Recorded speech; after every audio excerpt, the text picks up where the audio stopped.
할렐루야. 하나님은 살아계십니다. 우리 주위 분들과 인사합시다. 잘 오셨습니다. 오늘 우리 박준희 집사님 우리 찬양 아주 오늘 주제에 맞는 찬양이고요. 또 멘트가 아주 도움이 되는 아주 귀한 멘트를 잘 해주셨습니다. 오늘 말씀과 너무 잘 맞는 그런 멘트였다고 생각하고요.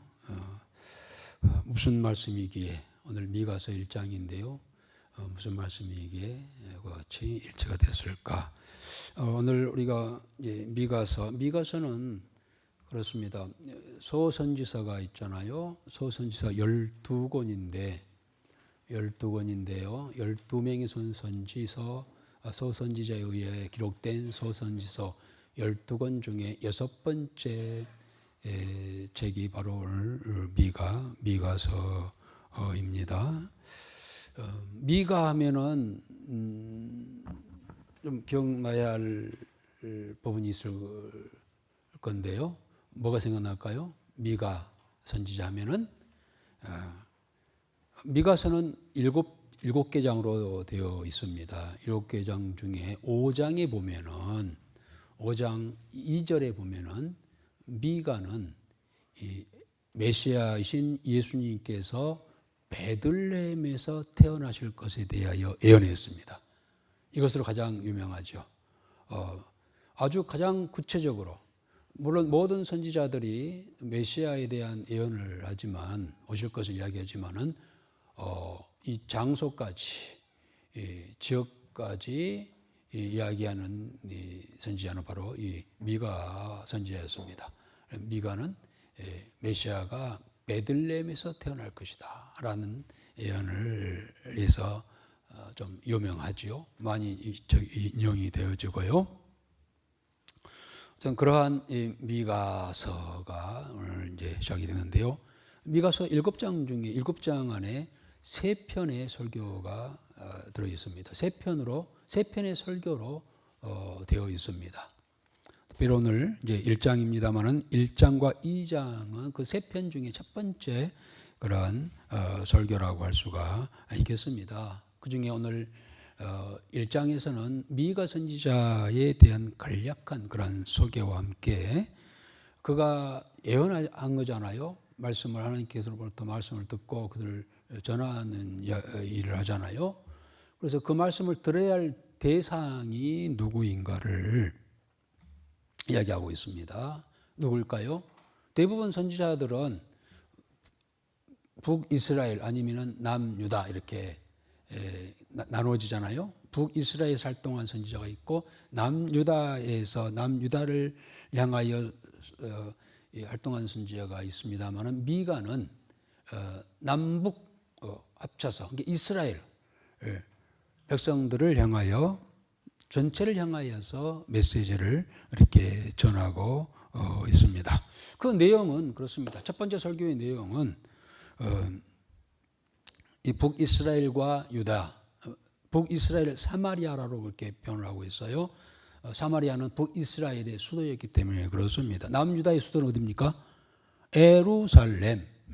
에루살렘이고 북은 사마리아에다가 이 도성을 세웠지요. 그래서 이 사마리아와 유다에 대한 곧 이스라엘 백성들을 향한 하나님의 진노와 심판을 선언합니다. 물론 선지자들은 다 그 일을 하셨어요. 좋을 때는 정말 좋을 때는 선지자가 필요하지 않습니다. 잘 되고 잘 나가고 문제가 없을 때는 선지자가 필요가 없겠지만은 선지자가 있다고 하는 것은 뭔가 문제가 있다고 하는 것이잖아요. 그 문제가 우리가 쉽게 쭉 이야기하고 있습니다만 하나님의 심판입니다. 그들의 죄악으로 인하여 하나님이 진노하시고 그로 인하여서 하나님께서 심판하신다라고 하는 이야기를 하고 있습니다. 우리가 우리 소선지서를 통하여서 이제 이스라엘 백성들이 또 남유다가 어떻게 뭐가 잘못했을까 구체적인 이야기를 우리가 알 수가 있잖아요. 이런 선지자들이 없었다고 한다면 선지서가 기록되지 않았다면 우리가 왜 그들이 그렇게 됐는가 알지 못했을 텐데 선지자들이 아주 구체적으로 그들이 그 시대에 그들이 보는 시각에서 하나님과의 이스라엘 백성들과의 관계를 바라보면서 기록한 적들이죠. 그래서 선지자를 통하여서 우리가 더 구체적으로 그들이 하나님 앞에서 뭐가 잘못되었는가, 왜 하나님께서 진노하시며 심판하신다는 것인가를 우리가 알 수가 있게 되었지요. 그리고 이제 뭐 알고만 있으면 뭐합니까? 그렇다면 그 시대의 그러한 하나님의 진노와 심판, 이 시대는 어떤가? 우리는 어떤가? 나는 어떤가를 살펴보는 그러한 계기가 되어야 될 줄 압니다.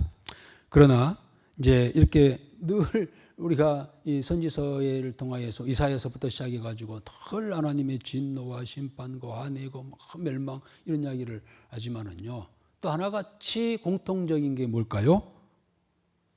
반드시 하나님께서 다시 회복해 주신다라고 하는 겁니다.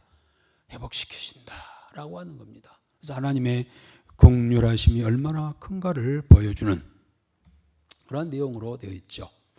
그들의 죄악으로 인하여서 심판이 선언되지만 그 끝에는 반드시 하나님의 크신 은혜와 축복과 축복의 약속으로 끝을 맺고 있는 것을 알 수 있어요. 오늘 미가서 세 편으로 되었다고 했습니다만은 첫 번째 이 설교에서도 1장과 2장에 의해서 한 편의 설교입니다만은 2장에 가서는 1장에서는 하나님은 얼마나 진노하시는지 심판하시겠다는 말씀하시지만은 그런 다시 하나님께서 그들을 회복하시고 또 축복의 약속으로 맺게 되는 것을 우리가 알 수가 있습니다. 그렇다면은 자 1장에서 하나님께서는 미가 선지자를 통하여서 하시고자 하는 말씀은 무엇이었을까에 대한 말씀을 한 구절 읽어가면서 오늘 이 시대를 향하여 또 우리의 모습을 그리고 나에게 그 말씀을 적용하여 이 말씀을 다시 한번 쭉 살펴보며 함께 은혜 나누는 시간 갖고자 합니다. 자, 먼저는 1절에서 봅니다. 미가 선지자의 그 소명과 예언의 대상이 누구인가를 이야기하고 있습니다. 자, 한번 1절 한번 같이 읽어보도록 하겠습니다. 유다의 왕들 요담과 아하스와 히스기야 시대에 모레셋 사람 미가에게 임한 여호와의 말씀 곧 사마리아와 예루살렘에 관한 묵시라. 그렇습니다. 아주 짤막하게 나왔습니다만은 그 시대의 상황을 이야기하고 있고요. 자, 이 미가 때가 어떤 때인가? 유다의 왕들 중에 요담, 아하스, 히스기야라고 했어요. 요담은 남유다의 14번째 왕이고요. 아하스는 15번째, 히스기야는 16번째 그러한 왕 때에 미가가 활동했다는 거예요. 물론 이때 같이 활동했던 선지자가 있죠. 누굴까요? 이사야 선지자가 또 이 시대에 같이 활동을 했습니다. 미가는 이와 같이 3명의 왕, 이 3명의 왕의 치리의 기간이 약 63년 됩니다.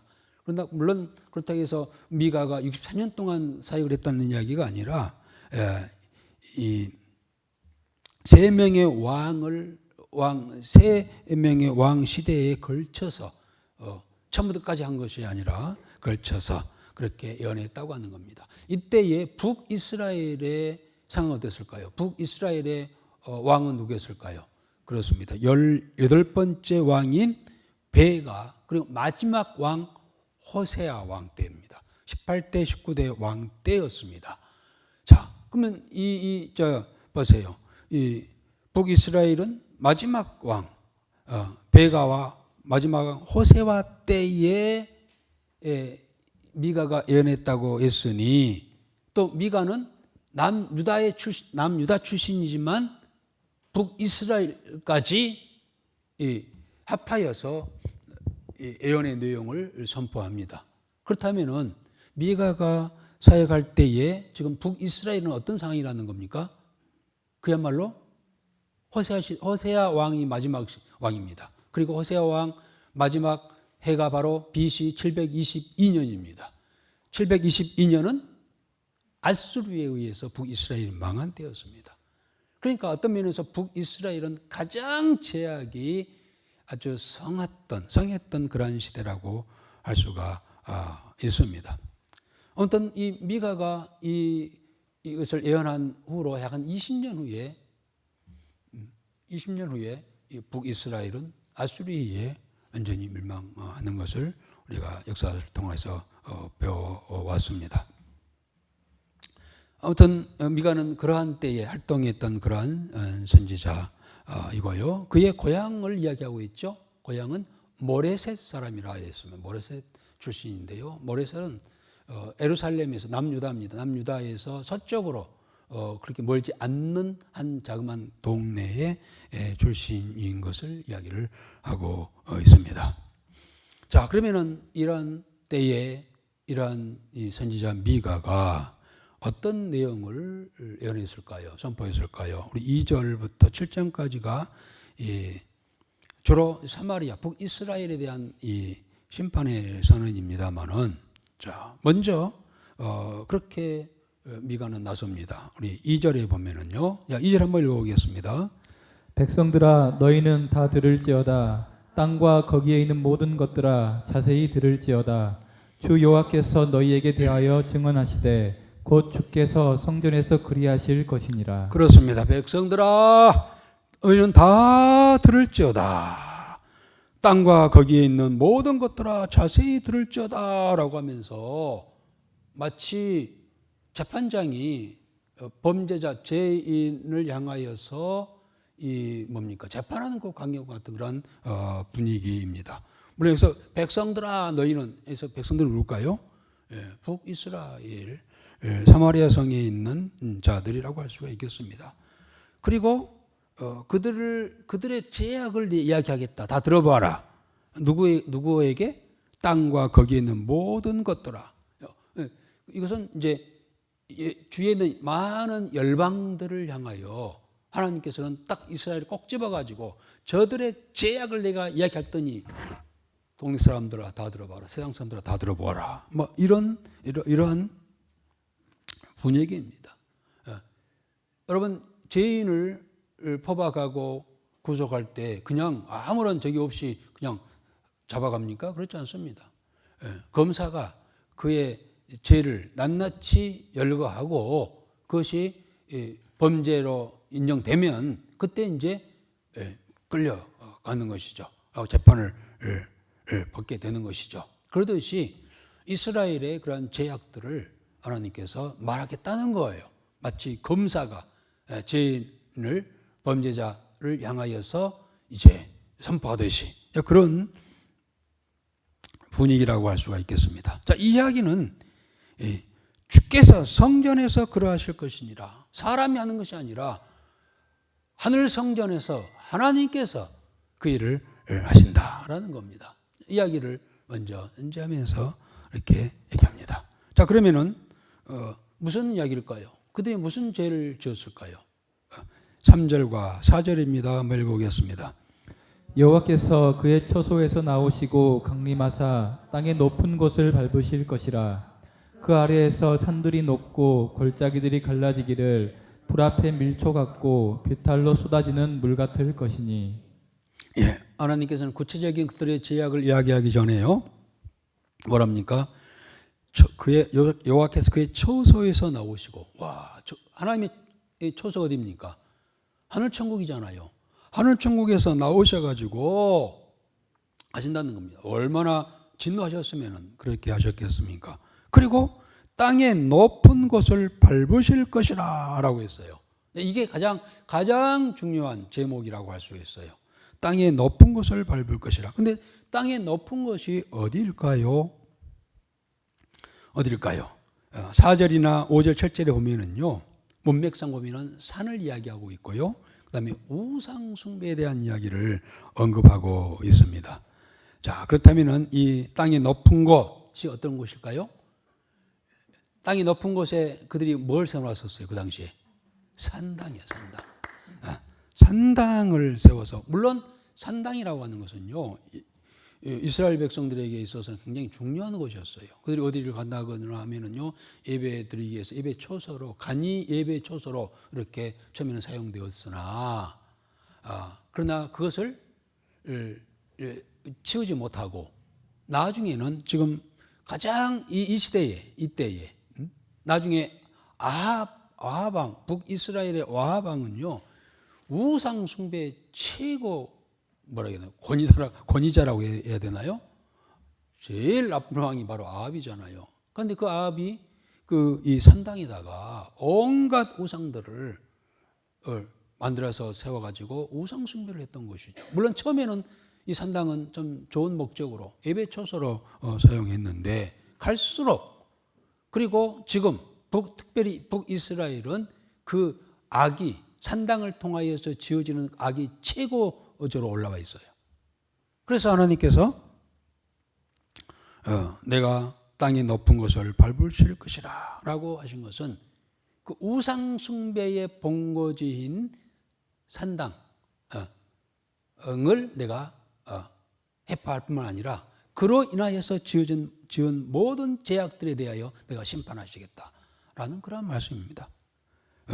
그래서 뭐라고 했어? 그 말 했죠? 그 아래에서 산들이 녹고 골짜기들이 갈라지기를 불 앞에 밀쳐갖고 빗달로 쏟아지는 물 같을 것이니라. 하나님께서 진노의 심판의 정도를 이야기하고 있어요. 마치 이 촛불이 불을 켜놓으면은 녹아가지고 흘러서 그냥 나중에는 다 없어진 것처럼 내가 그 산당을 갖다가, 그리고 물론 어떤 건물을만 이야기한 것이 아니겠죠. 우상을 숭배하는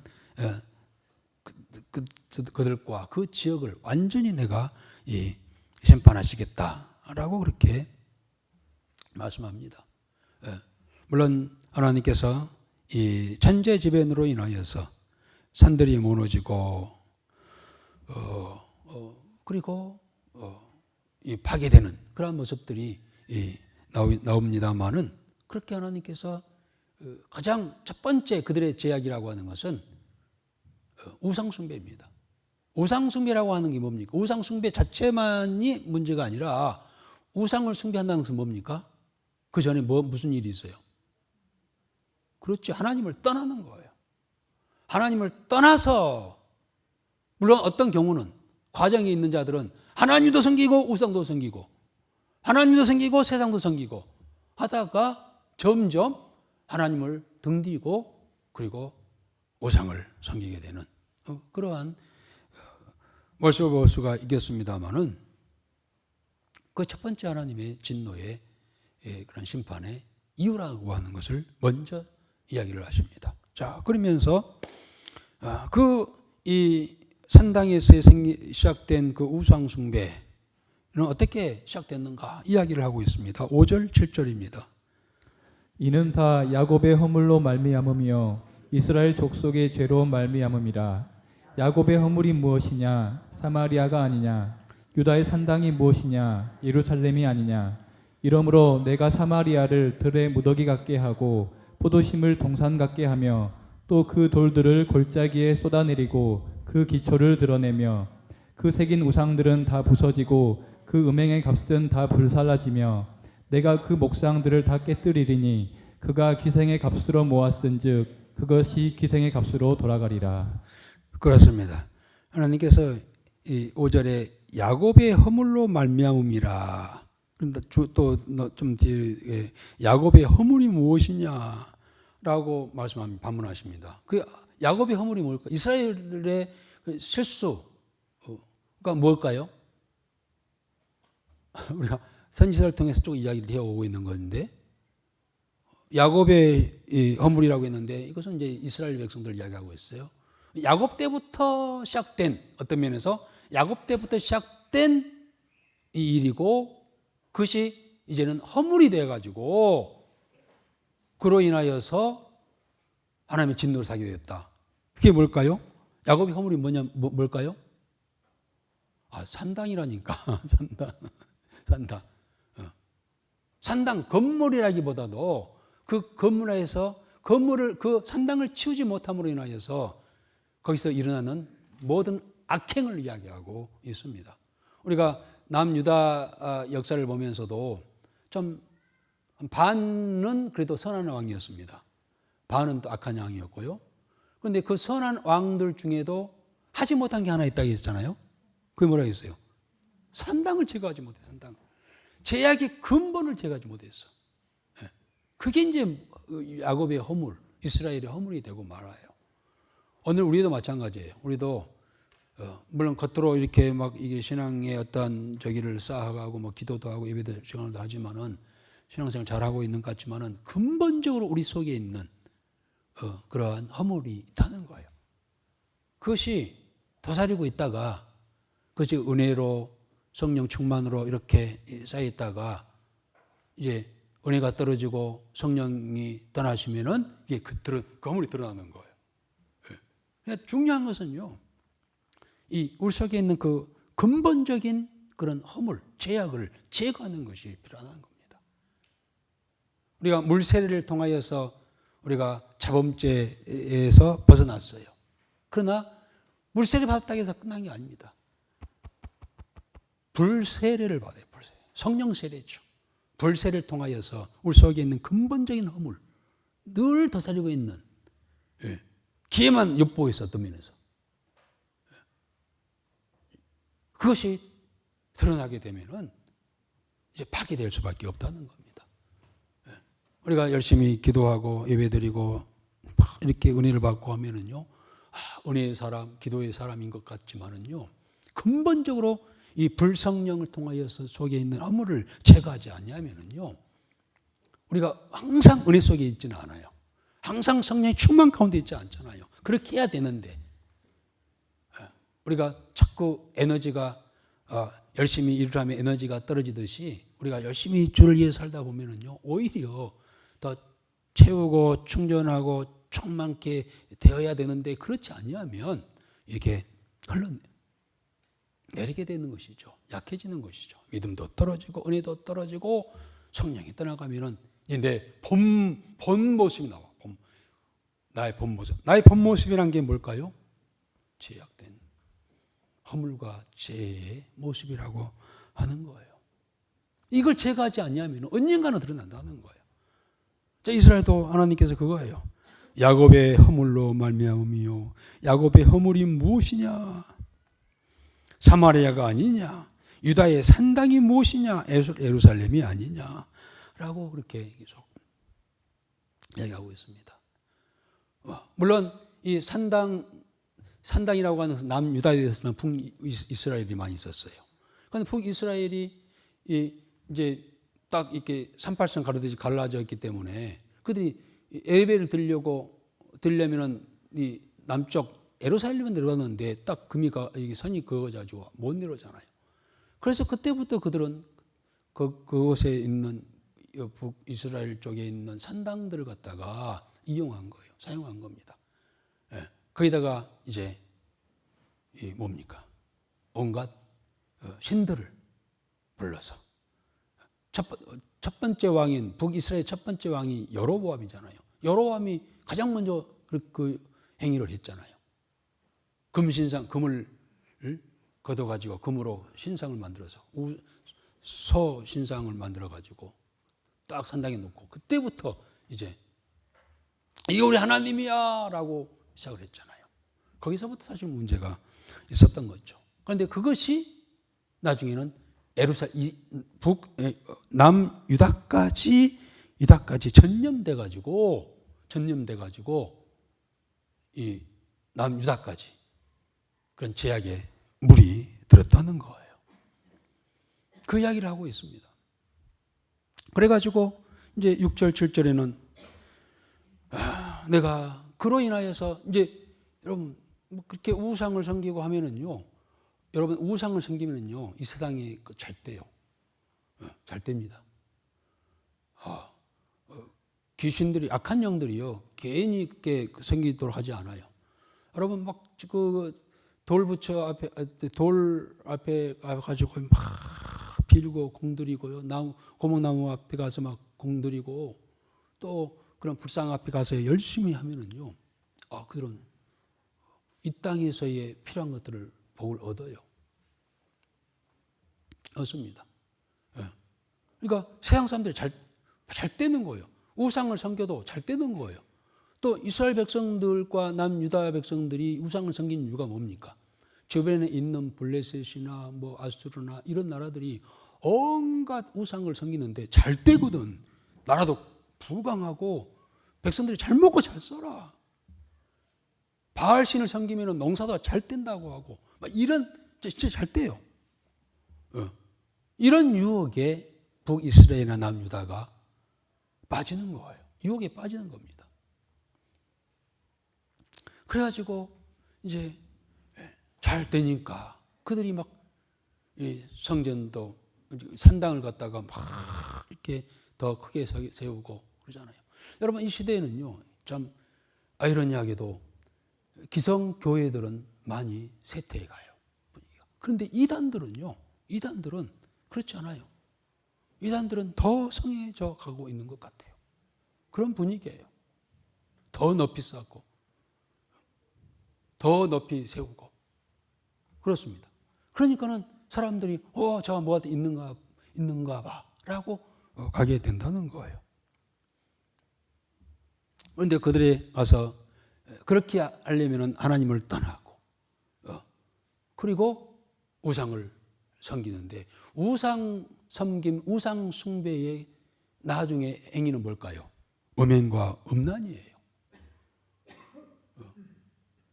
그래서 이 6절, 7절에 보면은 그 음행의 값은 다 불살라지며 내가 그 목상들을 다 깨뜨리니 그의 기생의 값으로 모았은즉 그것이 기생의 값으로 돌아가리라. 온갖 그러한 이 것들로 인하여서 그들이 얻어진 것을 가지고 막 불을 쌓는 거예요. 그럴듯하게 쌓아가는 것이죠. 그런데 결국 그러한 것들이 그러한 음행의 값으로 또 기생의 값으로 모아서 세워지고 쌓아놓은 것들이 결과적으로는 그들이 다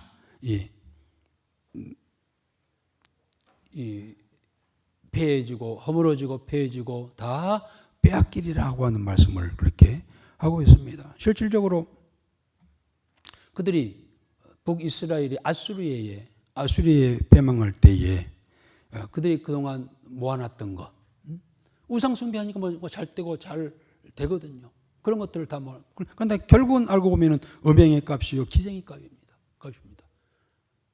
그런 것들이 이제 722년에 아수리에 망할 때 다 빼앗기고 탈취당하고 온갖 그런 그들의 부정으로 모아놓았던 금은 보화와 온갖 제한은 다 약탈되어지고 한 침략자들이 다 빼앗아가는 그런 결과가 왔습니다. 그 이야기를 하고 있어요. 앞으로 아수르에 의해서 그렇게 부정하게 모았던 그런 모든 것들이 다 빼앗길 날이 있으리라 라고 그렇게 하나님은 미가를 통하여서 말씀을 하고 있습니다.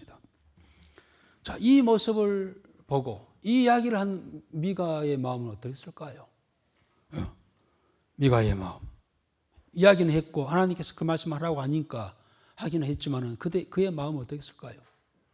지금은 당장은 뭔가 잘 되어가고 있는 것 같고 호화롭고 잘 먹고 잘 살고 막 그럴듯하고 하지만은 그들은 마침내는 결국 그러한 결과가 처할 수밖에 없다고 하는 것을 이야기한 미가의 마음이 어떻겠냐는 겁니다. 자, 그 이야기가 그것을 8절과 9절에 묘사를 하고 있습니다. 읽어보겠습니다. 이러므로 내가 애통하며 애곡하고 벌거벗은 몸으로 행하며 들깨같이 애곡하고 타조같이 애통하리니 이는 그 상처는 고칠 수 없고 그것이 유다까지도 이르고 내 백성의 성문 곧 예루살렘에도 미쳤음이니라. 그렇습니다. 이 이야기라는 이 미가는요 애통하고 애곡했다는 거예요. 미래를 보면서. 그러면서 벌거벗은 몸으로 행하며 들깨같이 애곡하고 타조같이 애통했다 했습니다. 같은 시대에 같이 살아가는 그런 사람들 중에 어떤 사람은 이와 같이 제약 속에 빠져서 이것이 좋거니라고 하고 어떤 사람은 이를 보면서 슬퍼하고 애통하며 하는 겁니다. 사람들은, 이스라엘 사람들은 지금 얼마 안 남았잖아요. 사실 722년이면 딱 20년 남았습니다. 멸망 직전까지도 슬퍼할 줄을 몰랐습니다. 그러나 미가는 이스라엘의 이러한 멸망을 깨닫고 슬퍼하는 모습을 볼 수가 있지요. 이스라엘 사람들은, 여러분, 이 짐승은 죽는 날까지요, 죽는 날까지 슬퍼하지 몰랐지. 얼마 있으면 내일이면 도살장에 끌려가는 이 짐승이지만은요, 슬퍼할 줄 몰라요. 마치 이스라엘 백성들이 그런 지금 모습이잖아요. 당장 얼마 있지 않냐면은 멸망의 자들임에도 불구하고 그들은 슬퍼하거나 애통해하거나 애곡하지 아니합니다. 마치 짐승과 같은 그들의 모습을 이야기하고 있습니다. 그러나 살아있는 사람은 그렇지 않아요. 죽음이 임박하면은요, 두려움을 갖게 되고 슬퍼할 줄을 아는 것이죠. 그래서 미가는 이스라엘이 앞으로 멸망할 것을 보고 애통하고 애곡을 하고 있습니다. 또 벌거벗은 몸으로 들깨같이 다니고 타조같이 애곡했다고 했습니다. 이 들깨와 타조는요, 광야에서 고독하게 지내는 짐승으로 밤에 가장 처량하게 우는 것으로 유명하답니다. 이 들깨와 타조는요, 혼자 개인 생활을 하면서 밤 되면은 고독해서 우는 그러한 짐승과 같이 미가는 벌거벗고, 왜 벌거벗었을까요? 이 사실을 보고 또 벌거벗으면서 메시지를 전한 선지자가 있었죠. 누굽니까? 이사야도요, 이야기를 하는데 도통 들어주지 않아요. 오히려 막 핍박하고 침뱉고 돌 던지고, 그러니까 이 말로 해서는 안 돼. 그래서 옷 다 벗고 막 돌아다닌 거예요. 미친 사람이죠. 그런데 그 메시지가 뭘까요? 앞으로 이 백성이, 이 제약된 백성이 저 아수르에 의해서 포로로 끌려갈 것이라는 거예요. 여러분, 포로로 끌려갈 때 뭐 좋은 옷 입혀서 끌려갑니까? 끌고 갑니까?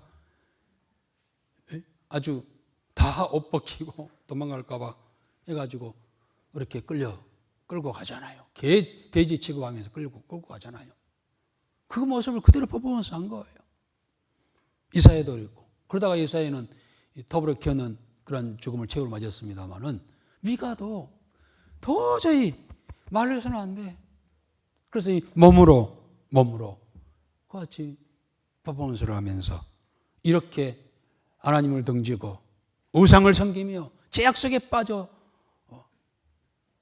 있다면 반드시 하나님의 진노 위에서 저 아수르에 의해 끌려갈 것이다. 포로 끌려갈 것이다. 라고 하는 것을 이야기하고 있습니다. 뻔히 보고 있잖아요. 참 몰랐으면 덜 괴로울 텐데.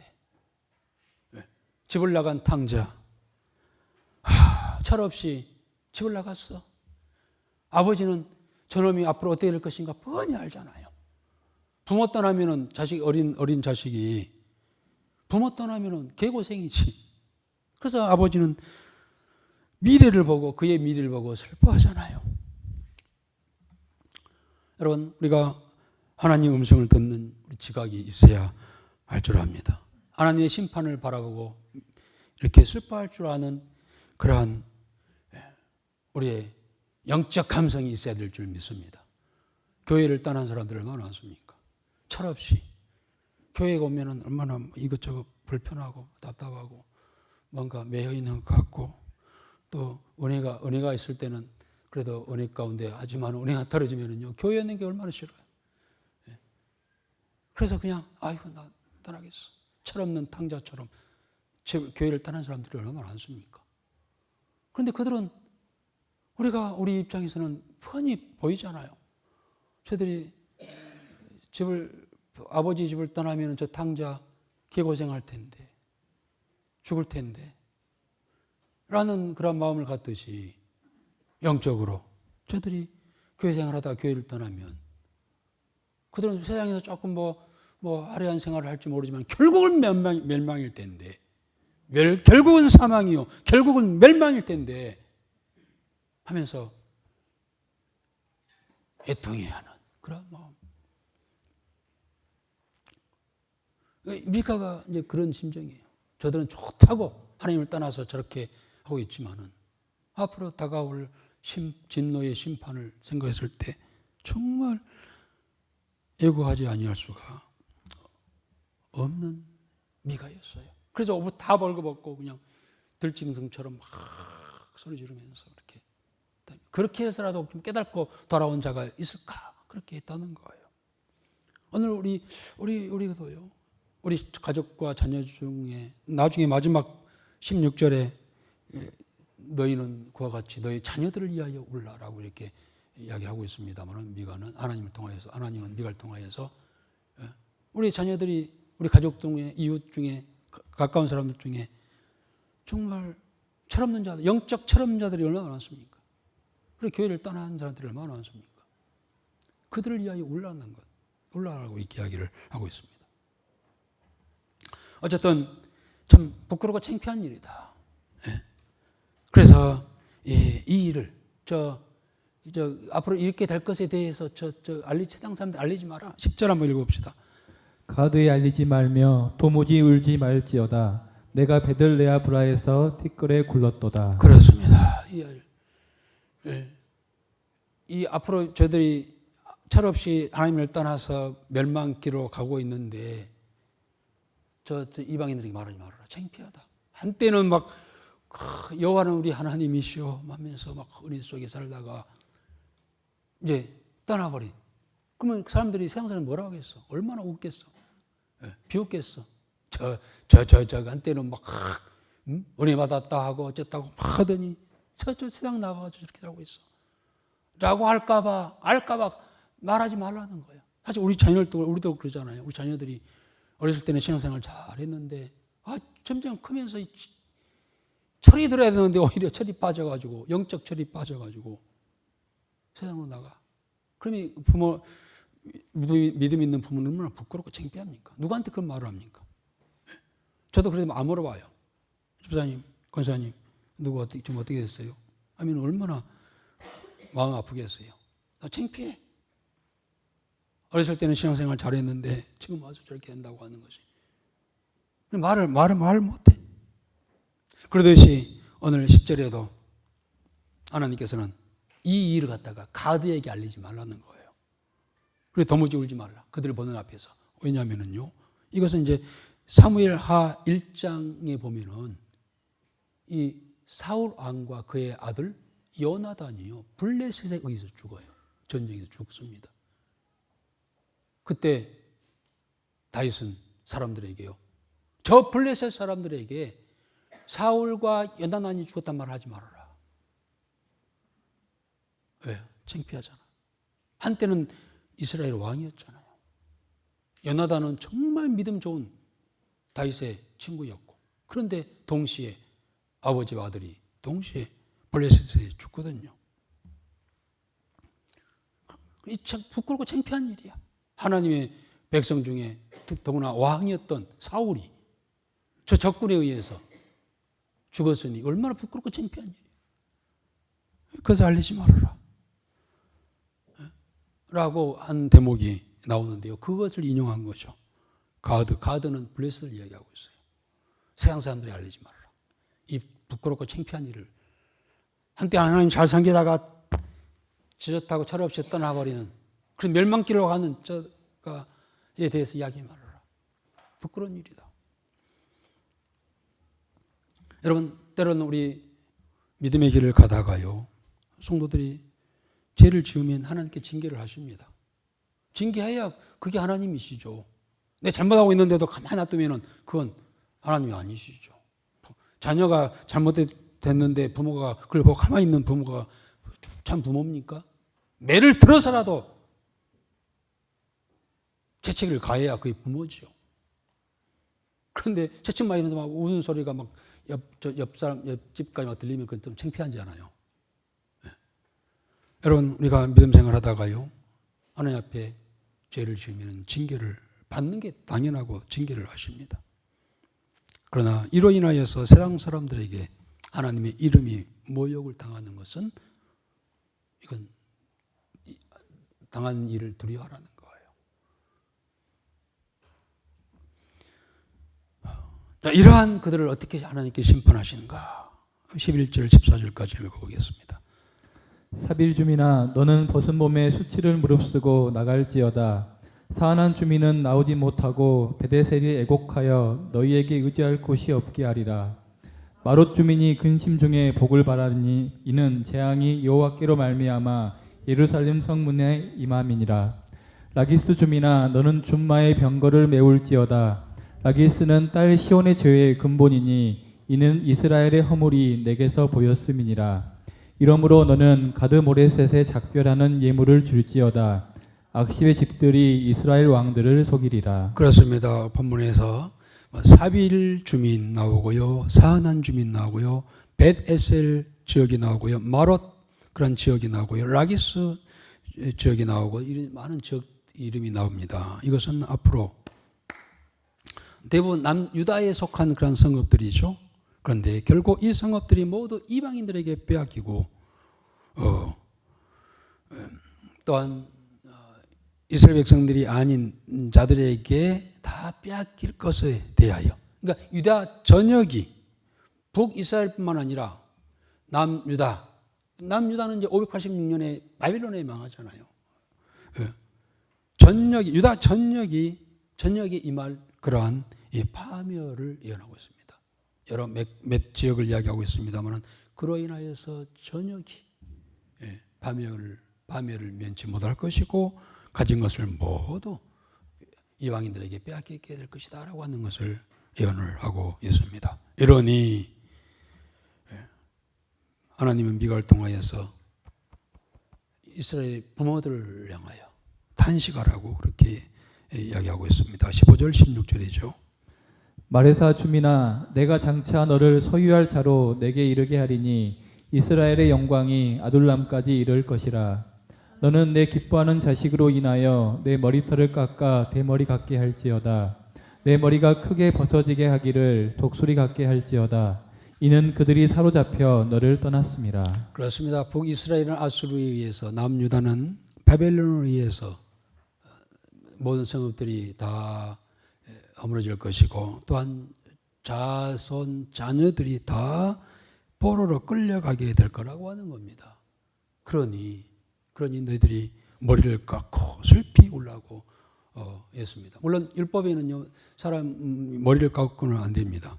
그러나 당시 사회에는 최고의 슬픔을 나타내기 낸 가정에서 머리를 깎는 그러한 일을 했습니다. 그래서 그러한 일 앞에 있을 텐데 부모들은 그것을 알고 포로로 잡혀가는 자녀들을 생각하며 애통하며 울라고 이야기하고 있습니다. 오늘 참 안타까운 그러한 일들이죠. 우리 자녀들이, 많은 사람들이 그렇게 이야기를 하고 있어요. 우리 다음 세대의 우리 자녀들은 어떻게 할 것인가, 신앙이 어떨 것인가를 많이 생각하면서 우려를 하고 있어요. 우리 시대에 또 지금 우리 신앙이 이 모양 이 꼴인데 우리 자녀들은 과연 신앙생활을 할까? 교회가 유지될까? 이런 말을 많이 하고 있는 그런 시대가 되었습니다. 그렇다면 우리 자녀들은 어떻게 될 것인가? 온갖 세상에, 온갖 제약에, 결국은 사망에 이럴 수밖에 없는 그런 상황이 우리도 지금 목전에 왔다고 한 사실 우리가 기억해야 할 줄 압니다. 이걸 보고 우리가 부모들은 이걸 보고 애통해 할 줄 알아야죠. 그리고 동시에 이 사실을 알리는 겁니다. 심판의 메시지를 불신자들에게, 이웃들에게, 아니 탕자와 같은 철없는 자들, 교회를 떠난, 하나님을 떠난 자들에게 이야기를 전해야, 알려줘야 해요. 아까 우리 박준희 집사님이 찬양한 거잖아요. 말씀은 우리가 먼저 들은 자로서 뭔가 전해야 될 텐데 그러지 못하고 있는 것이 안타깝다 하면서 찬양이라도 찬송을 통하여서 우리가 전하자고 이야기를 하고 있지 않습니까? 우리는 이 사실을 어떻게든지 알려야 돼요. 먼저 우리 자녀들에게 온몸으로 우리의 심판의 메시지를 전해야 합니다. 온몸으로 전한다는 게 뭡니까? 우리의 삶을 통하여, 우리 신앙의 삶을 통하여. 그러니까 다시 말하면 부모님들이 부모된 입장에서 먼저 복을 받고 아는 자들이 신앙생활 바로 해야 된다는 거예요. 부모가 이 흐지부지 하면은요, 주일 성수도 그렇고, 기도하는 일도 그렇고, 예배 드리는 일도 이렇게 하면은요, 자녀들이 보는 게 뭐가 있겠습니까? 뭘 배우겠습니까?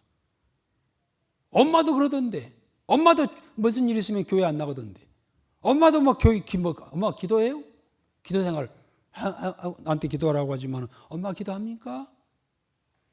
하고 애들이 오히려 역반응을 일으킵니다. 여러분, 하나님께서 우리에게 자녀를 주신 이유가 뭘까요? 그 앞에서 바른 신앙생활을 하라는 것, 본이 되는 생활을 하는 겁니다. 만약에 자녀가 없으면요, 방종하기 쉬워요. 나 홀로 한다고 하면 얼마나. 그러나 자녀들을 위해서라도 내가 바로 서는 겁니다. 그렇게 할 때 내가 하나님의 바로 된 자가 될 것이고, 그 바른 모습을 본 자녀들이 바르게 길을 가게 될 거라는 겁니다. 이것이 슬피 우는 모습이에요. 소리내서 엉엉 우는 것도 보다는 그 사실을 알고 우리가 이 시대에 우리 가족과 자녀들 앞에 내가 전도한 전도 대상자들과 전도에서 함께 신앙생활을 하고 있는 자들 앞에서 바르게 신앙생활을 해야 할 이유가 여기에 있는 줄 믿습니다. 우리의 심성이 좀 더 하나님의 음성을 듣고 애통해 할 줄 아는 그러한 마음이 우리에게 있어야 할 줄 압니다. 그를 통하여서 내 자신이 바로 서고 내 가정, 내 자녀들, 내 이웃들이 바로 서게 되는 그러한 은혜롭고 축복된 그런 일들이 있게 될 줄 믿습니다. 기도하겠습니다.